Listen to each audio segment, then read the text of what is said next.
अस्सलाम वालेकुम क्लास। अब हम एक नया चैप्टर स्टार्ट करने लगे। उससे पहले हमने सीक्वेंस एंड सीरीज़ का जो चैप्टर था वो ख़त्म किया था। लास्ट लेक्चर हमने सीरीज़ के बारे में पढ़ा था। तो अब हम फंक्शंस के बारे में पढ़ने लगे कि फंक्शंस क्या होता है। उससे पहले एक दो इम्पोर्टेंट कुछ डेफिनेशंस हैं, तो हम पहले वो रीड आउट करेंगे, फिर हम आगे जाते हैं। बेसिकली हमने जो करना है वो है क्लस्टर पॉइंट, वो क्या होता है। ठीक है, तो उससे पहले आपको नेबरहुड का पता होना चाहिए कि नेबरहुड क्या चीज़ है।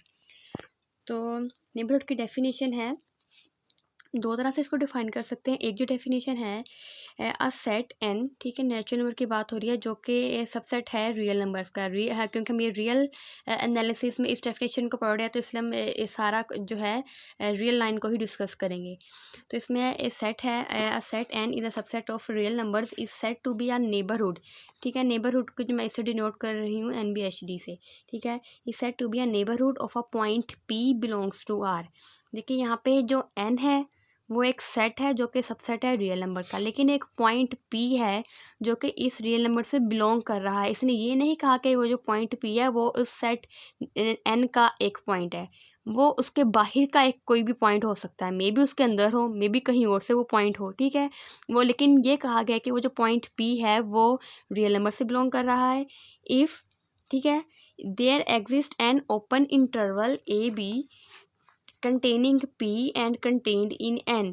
ठीक है, तो ये कहा गया कि एक सेट जो है नेचुरल नंबर का, वो सबसेट है रियल नंबर्स का, वो नेबरहुड होगा पॉइंट P का। ये जो सेट है इस पॉइंट P का नेबरहुड होगा, कब होगा? इफ़, जब वो जो पॉइंट P है एक ओपन इंटरवल में एग्जिस्ट करेगा। ठीक है ना, ये ओपन इंटरवल उस पॉइंट P को कंटेन करेगा, और वो जो इंटरवल है वो किस में होगा? इस नेचुरल नंबर में।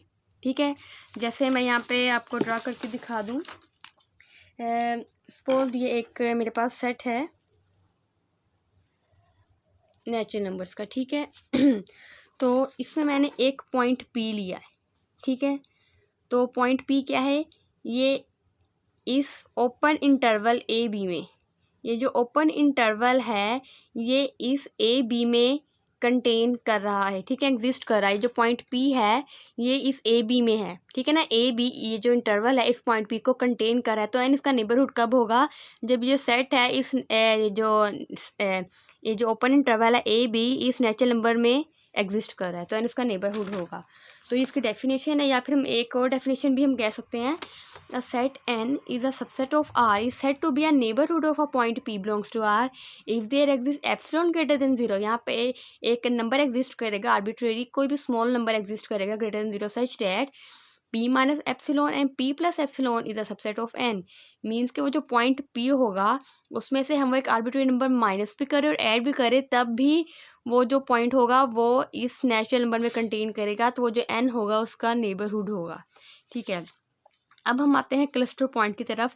क्लस्टर पॉइंट को हम लिमिट पॉइंट भी कहते हैं या फिर उसको एक्यूमुलेशन पॉइंट भी कहते हैं। ठीक है, तो इसकी जो डेफिनेशन है वो ये है, L is a limit point of a set A if every neighbourhood of L, every, ठीक है ना, एवरी नेबरहुड ऑफ L का हर neighbourhood contains at least one point of A other than L। ठीक है, कि वो जो नेबरहुड होगा L का वो उस सेट A के अलावा एक पॉइंट ज़रूर कंटेन करेगा। ठीक है ना, इस लिमिट पॉइंट के अलावा एक और पॉइंट ज़रूर एग्जिस्ट कंटेन करेगा। जैसे हम एग्जांपल ले लेते हैं, सपोज करें ये पॉइंट्स हैं हमारे पास। ठीक है ना, तो यहाँ पे मैंने ये point P1 P2 P3 P4 ये 5 पॉइंट्स ले लिए। ठीक है, तो अब मैंने यहाँ पे क्या किया है, मैंने इस पॉइंट P1 को पहले चेक किया। इस पॉइंट P1 में से मैंने एक आर्बिट्रेरी नंबर माइनस भी कर दिया है। ठीक है, और ये एक आर्बिट्रेरी नंबर ऐड भी कर दिया है। देखिए, उसके बावजूद इसके नेबरहुड में, इस पॉइंट P1 के नेबरहुड में कोई भी और जो पॉइंट है, ठीक है ना, इस पूरे सेट, सपोज के लिए पूरा एक सेट A है, इस पूरे सेट A में A का और कोई पॉइंट इसके नेबरहुड में नहीं आ रहा। ठीक है ना, तो मीन्स इसको हम क्लस्टर पॉइंट नहीं कह सकते। क्लस्टर बेसिकली क्या होता है, एक जैसे बहुत सारे पॉइंट्स होते हैं, जैसे एक ग्रो होता है, एक झुंड कह लें होता है, तो वो होता है क्लस्टर पॉइंट। ठीक है, लेकिन यहाँ पे ये जो पॉइंट है इसको हम आइसोलेटेड पॉइंट कहेंगे। इस कंडीशन में इसको हम क्लस्टर पॉइंट नहीं कह सकते। क्लस्टर पॉइंट क्या होगा, ये देखें, ये काफ़ी सारे सपोज ये पॉइंट्स हैं।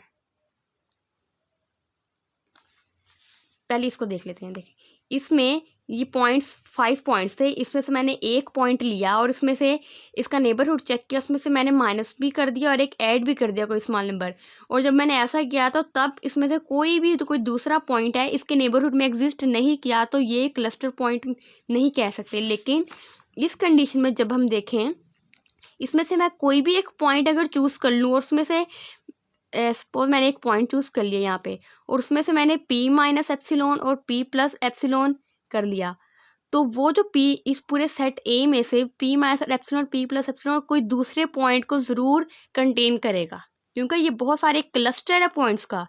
ठीक है ना, यहाँ पे तो सारे पॉइंट्स आइसोलेटेड थे लेकिन यहाँ पे नॉन आइसोलेटेड पॉइंट्स है, तो वो उसको ज़रूर एग्जिस्ट करेगा। ठीक है, या फिर हम कह सकते हैं कि हम एक ऐसा पॉइंट ले ले एक सेट A के बाहर, ये जो है ये सेट A है। ठीक है, अब मैंने इसके यहाँ पे एक पॉइंट लिया है, तो यहाँ पे वो क्या p माइनस एप्सिलॉन सेट के बाहर भी आ जाएगा, तो वो जो उसका जो होगा लिमिट पॉइंट वो इस सेट A के बाहर से कंटेन कर रहा है।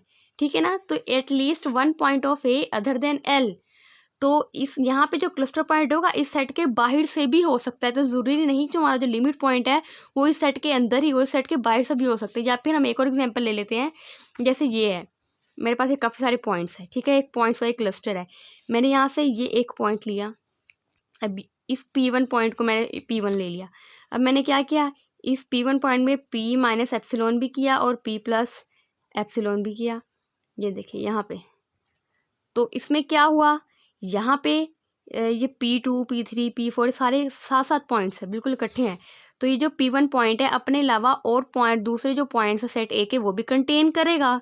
ठीक है, तो ये हो जाता है एक क्लस्टर पॉइंट। या फिर हम क्लस्टर पॉइंट की एक और डेफिनेशन देख सकते हैं, इसमें है let A be a subset of R। ठीक है, यहाँ पे एक सेट ले लिया है जो कि सबसेट है रियल नंबर्स का। अब point C belongs to R, एक और पॉइंट है C जो कि बिलोंग कर रहा है R से, is a cluster point of A। वो जो पॉइंट C है वो क्लस्टर पॉइंट है इस सेट A का। कब है, if for every delta greater than 0 there exist at least one point x belongs to A।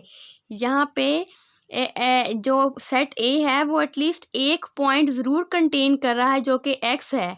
ठीक है, और वो जो x है इस C के इक्वल नहीं है, such that x minus C less than delta, जो इनका जो डिफरेंस है वो लेस देन है डेल्टा के, तो इसको हम कह देते हैं क्लस्टर पॉइंट। और एक दो इंपॉर्टेंट पॉइंट्स है क्लस्टर पॉइंट के। अब फाइनाइट सेट, कोई भी एक फाइनाइट सेट होगा उसका कोई भी लिमिट पॉइंट नहीं होगा या फिर क्लस्टर पॉइंट नहीं होगा, किसी भी एक फाइनाइट सेट का क्लस्टर पॉइंट नहीं होता। जैसे मैं आपको यहाँ पे एग्जांपल दिखा देती हूँ, ये सेट देख लें 1 2 3 4 5, तो इस कंडीशन में इसका कोई भी लिमिट पॉइंट नहीं होगा। ठीक है, तो और इसके अलावा एग्जांपल मैं कर लेती हूँ, जैसे 0 1, एक इंटरवल है हमारे पास, मैंने यहाँ पे ये इंटरवल ड्रा किया। ठीक है, ये मैंने ले लिया, ये पॉइंट 0 है और ये 1 है।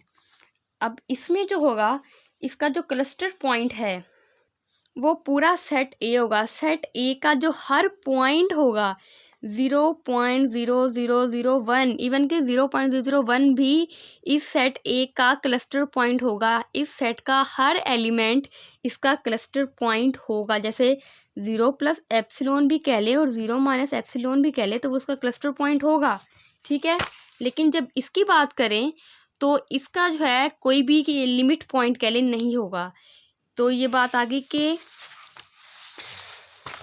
अ फाइनाइट सेट, क्योंकि ये एक फाइनाइट सेट है ना, a finite set has no limit point. और आप ये भी एग्जांपल देख लिए, जो 1 1/2 1/3 सो ऑन अप्रोचेस टू, ये कहाँ तक आ रहा है 0 तक, तो इसका जो लिमिट पॉइंट होगा वो 0 होगा। देखें, अब ये एग्जांपल ले ली, इसको हम सेट ऐसे भी लिख सकते हैं 1/n। ठीक है, जब इसको एक्सपेंड कर तो यह है 1 1/2 1/3। जब मैंने इसको रियल लाइन में ड्रा किया तो देखें यहाँ पे ये 1 था, 1 है, फिर ये 1/2 है, 1/n है, सो ऑन, ये कहाँ तक आ रहा है 1/0 को अप्रोच कर रहा है। तो आप देखें इसकी डेफिनेशन में हम दोबारा इसकी देखते हैं कि जो एल है वो उसका लिमिट पॉइंट होगा। कब लिमिट पॉइंट होगा? जब उस एल का जो नेबरहुड है वो इस सेट ए का कोई ना कोई एक पॉइंट ज़रूर कंटेन करेगा। ठीक है, एल के अलावा इस सेट ए का कोई एक पॉइंट ज़रूर कंटेन करेगा, तो एल जो होगा उसका लिमिट पॉइंट होगा। जैसे यहाँ पे था 0 था, ठीक है, जब हमने 0 माइनस एप्सिलॉन किया वो सेट के बाहर आकर जब 0 प्लस एप्सिलॉन किया तो वो इस सेट ए में से कंटेन करेगा 0 प्लस एप्सिलॉन, चाहे वो 0.01 भी होगा लेकिन वो इस सेट में तो होगा ना। तो मीन्स कि इसने इस सेट ए का कोई एक एलिमेंट एक पॉइंट ज़रूर कंटेन किया, तो इसलिए जो है 0 भी इसका क्या हो गया, एक लिमिट पॉइंट हो गया, 1 भी इसका लिमिट पॉइंट हो गया।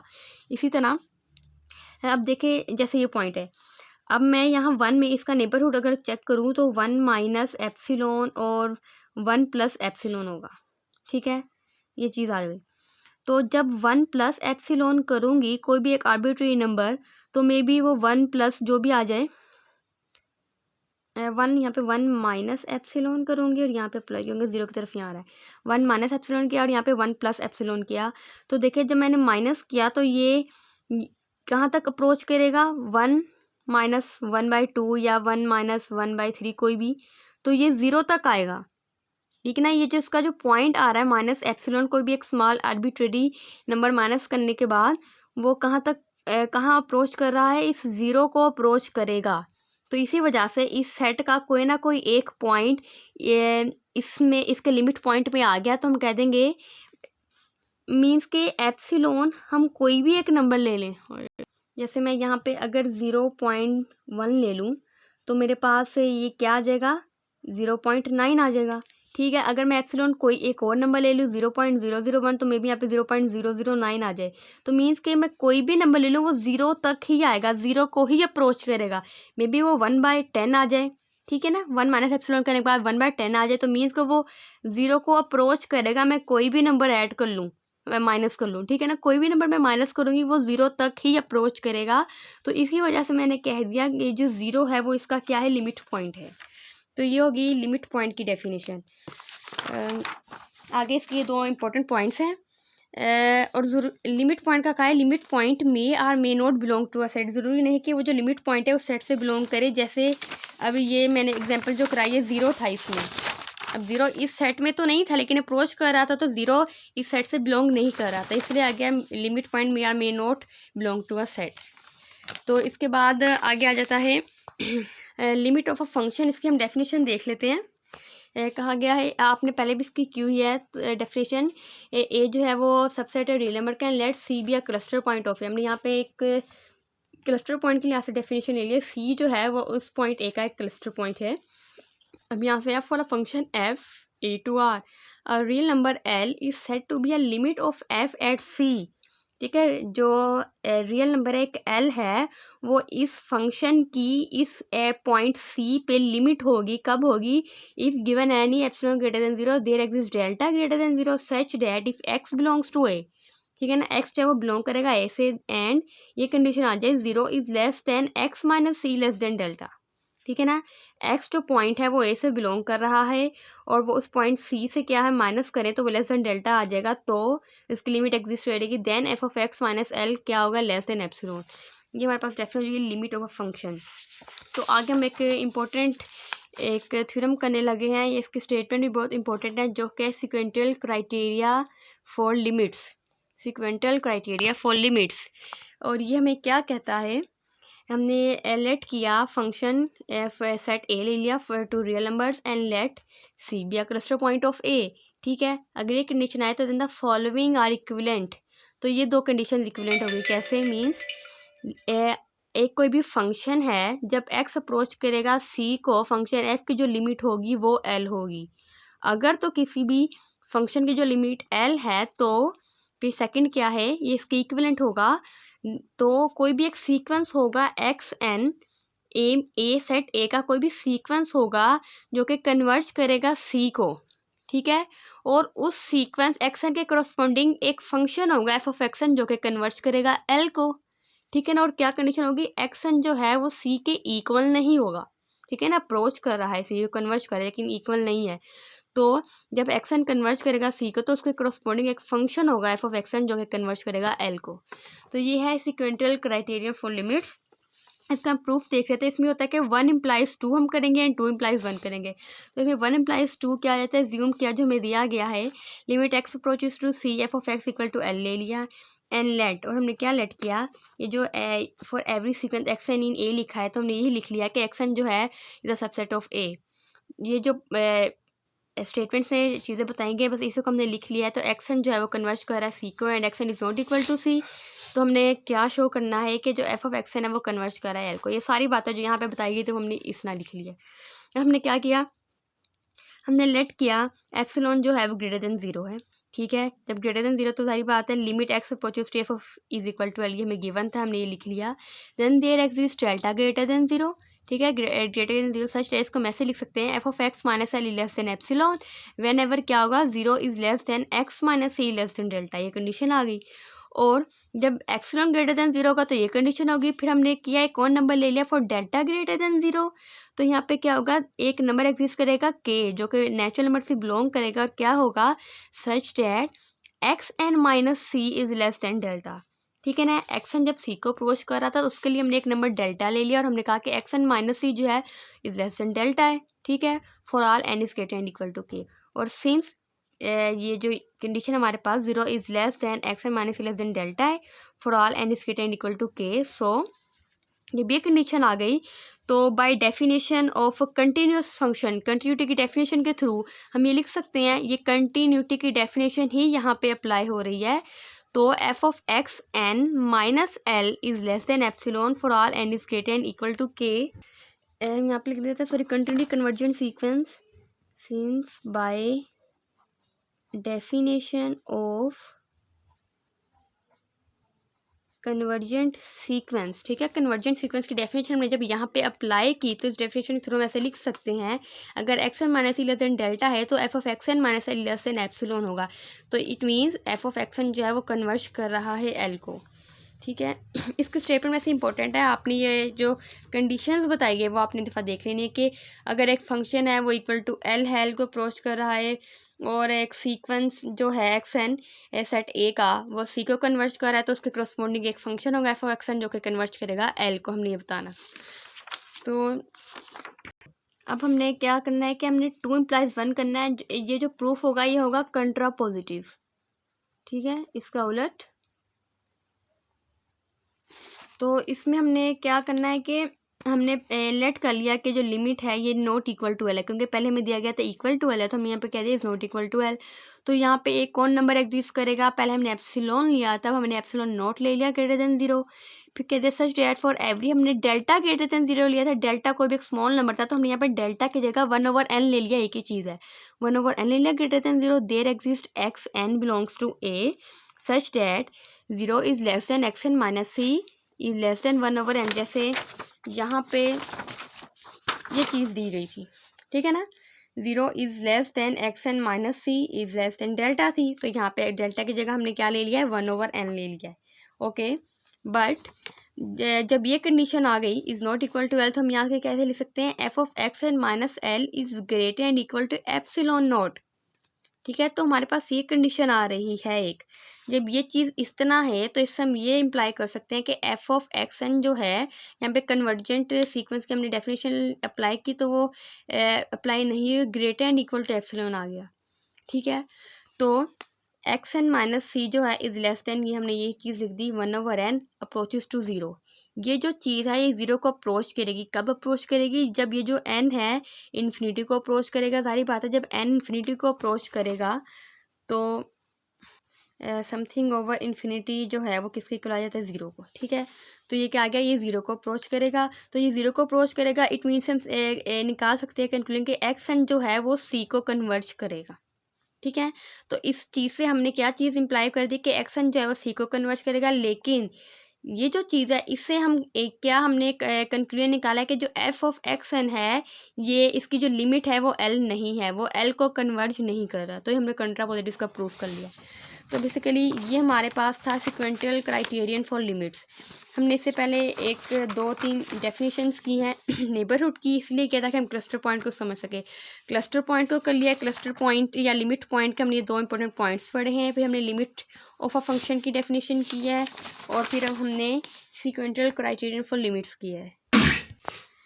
तो पहले हमने क्या है सीक्वेंशियल क्राइटेरियन फॉर, अब ये डाइवर्जेंस क्राइटेरिया है, ठीक है। तो डाइवर्जेंस क्राइटेरिया बस आप एक पॉइंट नोट कर लें, अगर एक एमसीक्यू के फॉर्म में आ जाए, पूछा जाए आपसे, तो यहाँ पे उसका उलट दिया गया है। डाइवर्जेंस का ये है कि वो कन्वर्ज नहीं करता, बाकी सारी कंडीशन वही दी गई है कि एल जो है बिलोंग कर रहा है आर से, और एफ जो है उसकी लिमिट नहीं है, F does not have a limit L. जैसे यहाँ पे कहा गया था जो एफ़ जो है इसकी लिमिट एल है, तो यहाँ पे कह दिया गया है कि एफ़ की जो लिमिट एल नहीं है इस पॉइंट सी पे, if and only if there exist a sequence A, यहाँ पे सीक्वेंस होगा x N is not equal to C आ जाएगा, और फिर क्या आ रहा है such that the sequence X N converges to सी।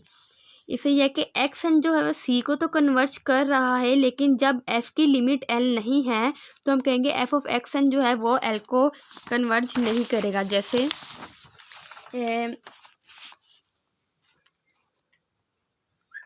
जो लिमिट एफ है, यहाँ पे मैं लिमिट लिख लूँ, x approaches to C,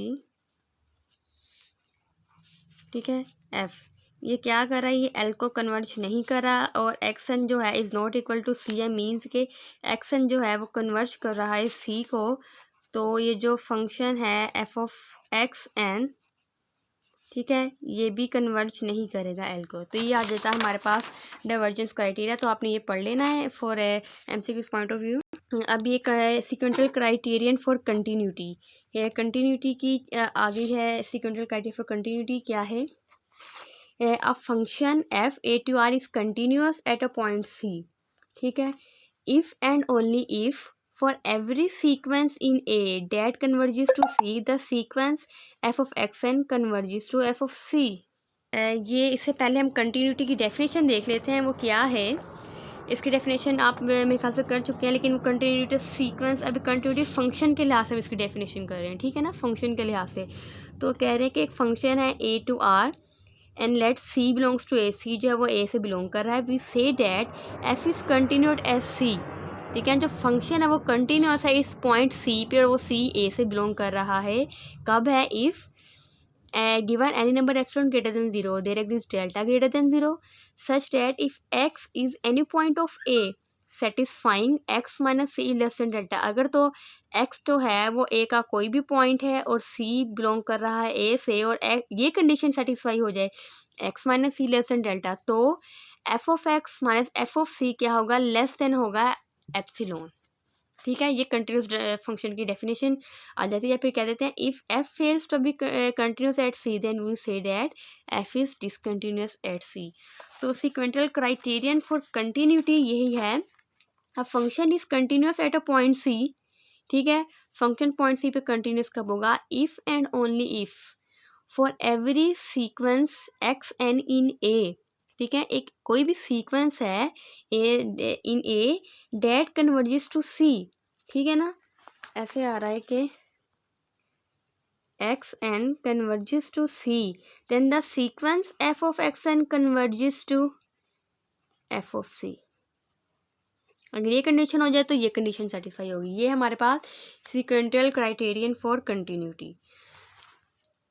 okay, अब हम एक नया पॉइंट करने लगे हैं जो कि है मैक्सिमम और मिनिमम, ठीक है, absolute maximum and absolute minimum. ये क्या चीज़ें हैं, इससे पहले हम लोकल मैक्सिमम और लोकल मिनिमम को थोड़ा समझ लेते हैं। ये क्या चीज़ें हैं, ये देखें, हमारे पास एक फंक्शन है, ठीक है, इसका ये कोई भी ग्राफ मैंने ड्रा किया है। अगर तो देखिए फंक्शन का ग्राफ इस फॉर्म में आ जाए, मीन्स इसमें अप्स एंड डाउन्स आए, ठीक है, अप्स एंड डाउन आज मीन्स कि ये एक जैसे एक चोटी टाइप बन जाता है और ये एक वैली आ जाता है, इस तरह की अगर फॉर्म आ जाए, अप्स एंड डाउन्स आ रहे हैं काफ़ी तरह, तो देखें ये जो हाईएस्ट पॉइंट होगा, ठीक है ना, जितने भी अप्स होंगे इसमें आएंगे, ये जो हाईएस्ट पॉइंट होगा इसको हम कहेंगे, ये सारे क्या होंगे, लोकल मैक्सिमम। ये भी लोकल मैक्सिमम है, ये भी लोकल मैक्सिमम, जितने भी होंगे ना वो सारे क्या होंगे, लोकल मैक्सिमम। और जो पॉइंट आ जाते हैं इस ना एक वैली की फॉर्म में आ जाते हैं पॉइंट्स, ठीक है ना। ये तो अप्स हैं और ये जैसे डाउन्स आ जाते हैं, और जो डाउन में सबसे नीचे वाला पॉइंट होता है जितने भी पॉइंट्स आएंगे, जैसे अगर ये भी आ जाता है, ये सारे क्या होंगे, लोकल मिनिमम, ठीक है ना। वो हो जाते हैं लोकल मैक्सिमम, इसको हम कहते हैं लोकल मिनिमम कहते हैं। और अगर हम एब्सोल्यूट मैक्सिमम और मिनिमम की बात करें, जैसे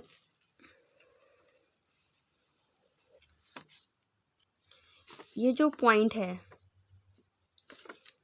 देखिए ये जितने भी लोकल मैक्सिमम है, ये पहले तो हम इसको लोकल मैक्सिमम लोकल मिनिमम कहेंगे, ठीक है।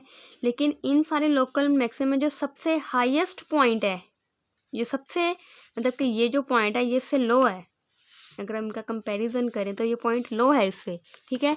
ये जो हाईएस्ट पॉइंट है, ठीक है ना, सारे लोकल मैक्सिमम जो सबसे बड़ा, जो सबसे टॉप पे होगा उसको हम कह देते हैं एब्सोल्यूट मैक्सिमम,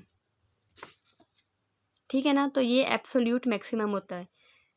जैसे सपोज कर लें मैं यहाँ पे एक इंटरवल मैंने ये चूज़ किया है, ठीक है, ये मैंने एक इंटरवल लिया, इस इंटरवल में ये जो पॉइंट मैंने लिया है, ये जो पॉइंट होगा, ये इस इंटरवल में जो पॉइंट होगा ये होगा मेरे पास लोकल मैक्सिमम पॉइंट होगा। और इस इंटरवल में जो सबसे मतलब कि लो पॉइंट आ रहा है, ठीक है, ये वाला पॉइंट जो मैंने लिया है ये मेरे पास आ जाएगा लोकल मिनिमम आ जाएगा, ठीक है। तो ये होता है लोकल मैक्सिमम लोकल मिनिमम। और एब्सोल्यूट को मैं थोड़ा डिटेल से बता देती हूँ इससे पहले हम इसकी डेफिनेशन कर लेते हैं जो कि बुक में दी गई है। बस आपने इनका कॉन्सेप्ट अच्छे से समझ लेना कि ये क्या होती हैं चीज़ें। डेफिनेशन है, let A be a subset of R, ठीक है, ए जो है वो रियल नंबर्स का सबसेट है, and let f A to R, we say that f has an absolute maximum on A, we say that f has an absolute maximum on a if there is a point x steric belongs to a such that f of x steric is greater and equal to f of x for all x belongs to a। Means कि हमारे पास कोई भी function है f, उसका absolute maximum कब होगा, ठीक है, सेट ए का मैक्सिमम एब्सोल्यूट मैक्सिमम कब होगा, जब वहाँ पे एक पॉइंट एग्जिस्ट करेगा एक्स स्टेरिक। जैसे ये देखिए मैंने ये ग्राफ ड्रा किया फंक्शन का, ठीक है, ये फंक्शन का ग्राफ है। अब यहाँ पे मैं कोई भी एक पॉइंट ले लेती हूँ, यहाँ पे मैंने एक्स स्टेरिक का जिक्र किया तो देखिए यहाँ पे एक एक्स स्टेरिक पॉइंट ले लिया, ठीक है। ऐसा पॉइंट एग्जिस्ट करेगा, इसके करस्पॉन्डिंग जो मैं वैल्यू ले रही हूँ, ठीक है, या इसके करस्पॉन्डिंग मैं जो वैल्यू ले रही हूँ, ठीक है, यहाँ पे तो ये मेरे पास आ जाएगा एफ ऑफ एक्स स्टेरिक, ठीक है। तो इसमें कहा गया है कि ये जो फंक्शन की वैल्यू होगी एक्स स्टेरिक पे, इस पॉइंट पे वो सबसे ज़्यादा होगी बाकी सारे पॉइंट्स, बाकी सारे एक्स पे जो कि बिलोंग कर रहे होंगे ए से। मीन्स कि इस पॉइंट को छोड़ के बाकी जितने भी ये पॉइंट्स हैं ये सारे एफ ऑफ एक्स हैं। तो कहते हैं ये जो पॉइंट है एफ ऑफ एक्स स्टेरिक, ये इसकी जो वैल्यू होगी वो सारे पॉइंट से सबसे ज़्यादा होगी, मैक्सिमम होगी। तो ये ग्राफ इस तरह का होगा कि ये पॉइंट सबसे मैक्सिमम होगा, ये पॉइंट देखिए, ये पॉइंट सबसे बड़ा ऊंचा होगा और बाकी जो सारे पॉइंट्स होंगे वो छोटे होंगे इससे। इस पॉइंट पे फंक्शन की जो वैल्यू होगी वो मैक्सिमम होगी एज़ कम्पेयर टू एक्स, जो बाकी सारे पॉइंट्स होंगे वो एक्स होंगे, इस पॉइंट को छोड़ के वो एक्स स्टेरिक होगा। तो इस पॉइंट को हम कहेंगे ये क्या है, एब्सोल्यूट मैक्सिमम। और एब्सोल्यूट मिनिमम की डेफिनेशन भी ऐसे बताई गई है, यहाँ पे बस पॉइंट ले लिया है एफ ऑफ एक्स स्टेरिक जो कि सबस्क्रिप्ट में आ गया है। देखें कि एक ऐसा पॉइंट लिया है एक्स स्टेरिक, इसको हम कह देते हैं यही, कि जिस पॉइंट पे जो फंक्शन की वैल्यू होगी बाकी सारे पॉइंट्स में से सबसे कम होगी। देखिए यहाँ पे सबसे कम वैल्यू आ रही है फंक्शन की इस पॉइंट पे जो कि हमने यहाँ पे चूज़ किया f of x asterisk, x asterisk यहाँ पे सबस्क्रिप्ट में है स्टेरिक यहाँ पे। तो इस पॉइंट पे जो फंक्शन की वैल्यू आई जिसको हमने एफ ऑफ एक्स स्टेरिक से ही डिनोट किया है लेकिन वो सबस्क्रिप्ट में है, उसकी वैल्यू लेस देन और इक्वल टू होगी बाकी सारे पॉइंट से। तो ऐसे पॉइंट को हम कहेंगे ये क्या है, ये एब्सोल्यूट मिनिमम है, ठीक है। तो ये डेफिनेशन हो गई absolute maximum and absolute minimum. तो इसी से रिलेटेड ये एक थ्योरम दिया गया है, बस ये लास्ट थ्योरम है, ये हम देख लेते हैं। इससे पहले बाउंडेड फंक्शन की आप डेफिनेशन देख लें। बाउंडेड फंक्शन क्या होता है ये आप पहले भी इसकी डेफिनेशन कर चुके हैं। लेट एक्स एंड वाई, ठीक है, be a subset of R. A function from X to Y is said to be bounded. Function bounded कब होगा? If there exist a real number m such that f of x is less and equal to m for all x belongs to X, ठीक है।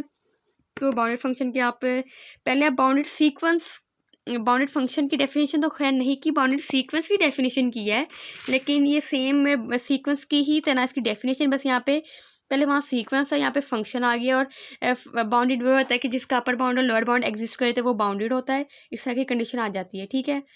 तो ये है bounded function की definition. इसके वही इंपॉर्टेंट पॉइंट्स हैं, ये आप देख लीजिएगा। क्या function is bounded if and only if F of x is bounded set. अगर वो बाउंडेड सेट है तो फंक्शन बाउंडेड होगा इस तरह। तो अब हम ये इसका एक थ्योरम करते हैं मैक्सिमम और मिनिमम का। ये लास्ट थ्योरम है बस। स्टेटमेंट है let I equals to A B. एक इंटरवल लिया है हमने, ए बी या क्लोज्ड बाउंडेड इंटरवल। अब बाउंडेड इंटरवल मीन्स कि इसका लोअर बाउंड और अपर बाउंड भी एग्जिस्ट करता है, ठीक है। क्लोज बाउंडेड इंटरवल लिया है एंड लेट एफ क्या है, I to R be continuous on I, ठीक है। Then f has an absolute maximum and has an absolute minimum on i। जब ये इंटरवल i ले लिया है और क्लोज बाउंडेड इंटरवल है, फंक्शन कंटिन्यूस है इस पे, तो फंक्शन जो है इसका इस इंटरवल पे एब्सोल्यूट मैक्सिमम भी होगा और एब्सोल्यूट मिनिमम भी होगा। अब एब्सोल्यूट मैक्सिमम और मिनिमम में बाउंडेड से हम कैसे रिलेट कर सकते हैं? जैसे मैंने आपको बताया कि बाउंडेड में ये होता है कि अपर बाउंड भी हो एग्जिस्ट करता है, उसका लोअर बाउंड भी एग्जिस्ट करता है। अपर बाउंड कह ले कि एब्सोल्यूट मैक्सिमम से हम रिलेट कर लेंगे, लोअर बाउंड कह ले एब्सोल्यूट मिनिमम से रिलेट कर लेंगे, ठीक है। तो वो सिंपल सा प्रूफ है। हमने एक नॉन एम्प्टी सेट लिया, सारी बात है एम्प्टी सेट नहीं लेंगे, हमने नॉन एम्प्टी सेट लिया है, एफ ऑफ एक्स ले लिया है, ठीक है, कोई भी सेट है।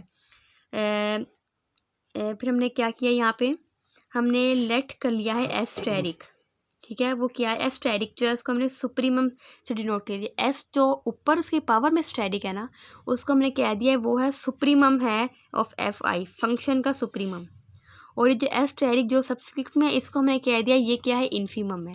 अब हमने सुप्रीमम भी ले लिया और एक हमने इन्फीमम ले लिया, और सुप्रीमम को इससे डिनोट कर लिया और इन्फीमम को हमने इससे डिनोट कर लिया। हमने दो चीज़ें ले ली, ठीक है। अब हमने क्या करना है, we claim that there exist points X asterisk and X asterisk, ठीक है। हमने क्लेम किया कि यहाँ पे ये पॉइंट्स एग्जिस्ट करते हैं इन आई, इस सेट आई इंटरवल में ये पॉइंट्स एग्जिस्ट करते हैं such that X asterisk is equal to F of X asterisk and X this X asterisk is equal to F of X asterisk. जैसे देखिए हमने यहाँ पे इस एक्सटेरिक को ले लिया सुप्रीमम ऑफ एफ आई लिया है, yes, and this s is equal to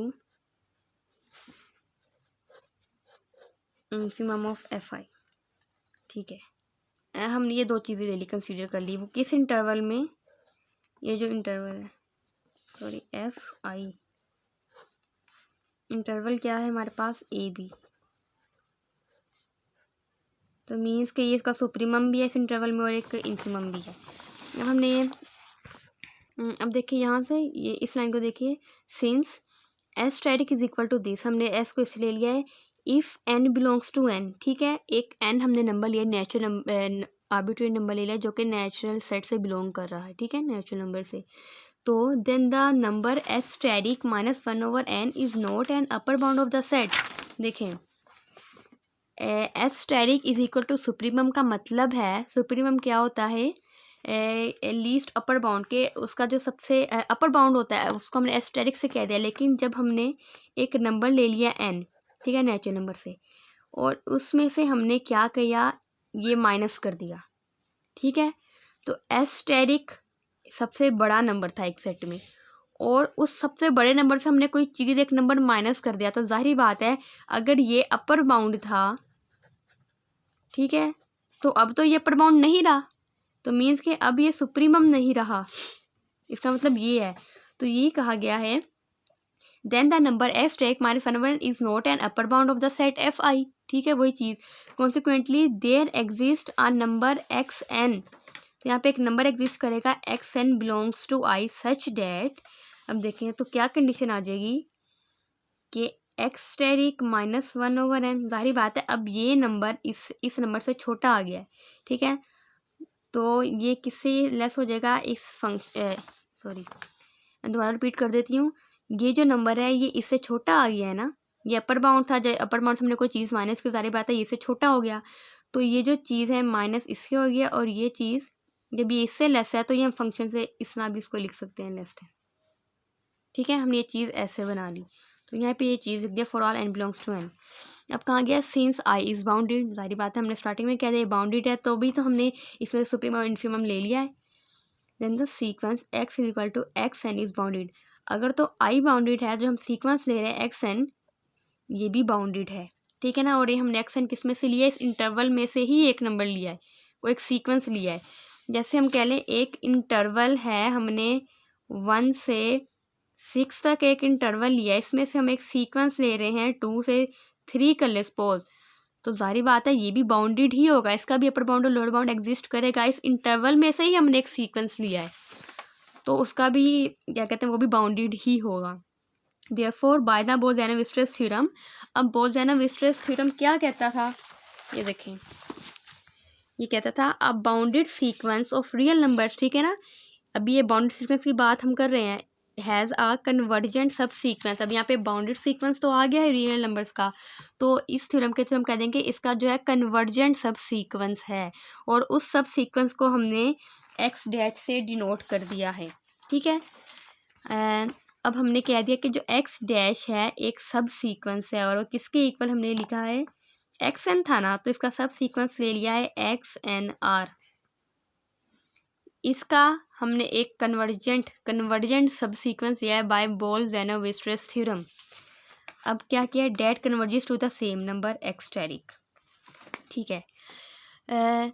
since the elements of X dash belong to I, ठीक है, एक्स डैश के जो एलिमेंट्स हैं जो कि इसका सब सीक्वेंस है, तो जाहिर बात है इसी इंटरवल में से हम एक सब सीक्वेंस ही ले सकेंगे, ठीक है ना। इसका जो इसके जो एलिमेंट्स हैं वो इस इंटरवल से बिलोंग करते हैं।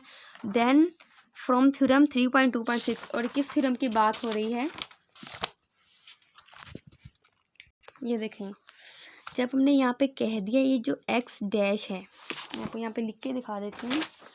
जब हमने कहा एक्स डैश जो कि एक हमने कन्वर्जेंट सब सीक्वेंस लिया है, कन्वर्जेंट है, और हमने कहा कि एक्स डैश जो है वो कन्वर्जेंट है, कन्वर्ज किसको कर रहा है, एक्स स्टेरिक को, ठीक है।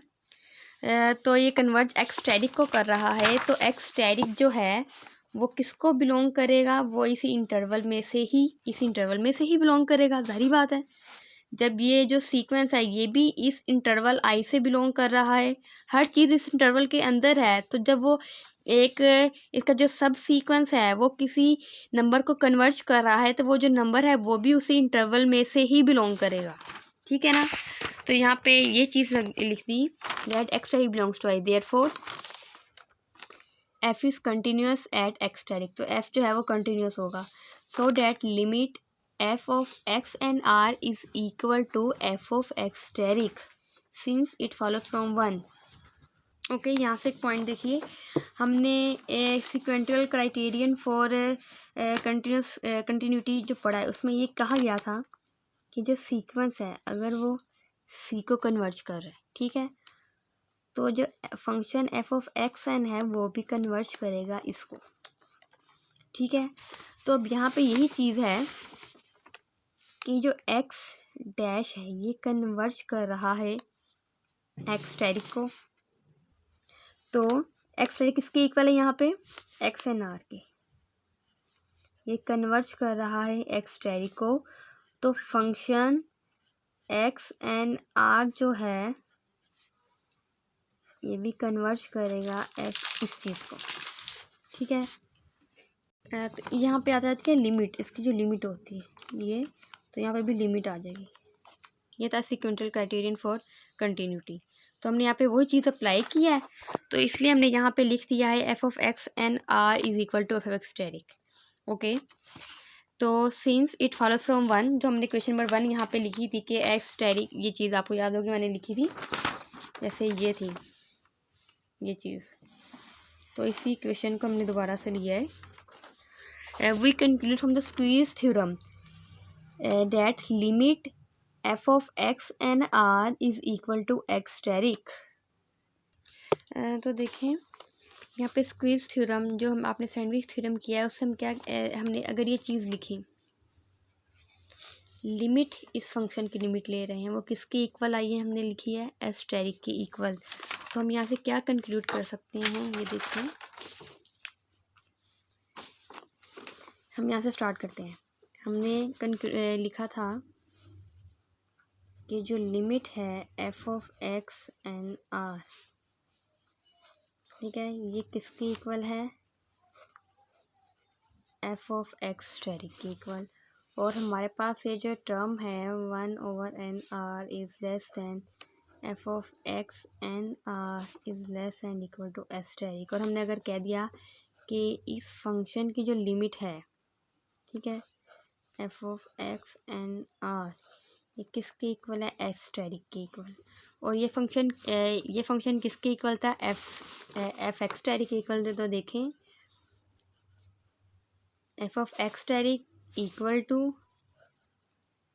Limit f of x and r, और ये चीज़ किसके इक्वल है, is equal to s asterisk. और s स्टेरिक को हमने स्टार्टिंग में किसके इक्वल लिया था, सुप्रीमम ऑफ fi। तो ये किसके इक्वल आ गया है, सुप्रीमम ऑफ fi के इक्वल।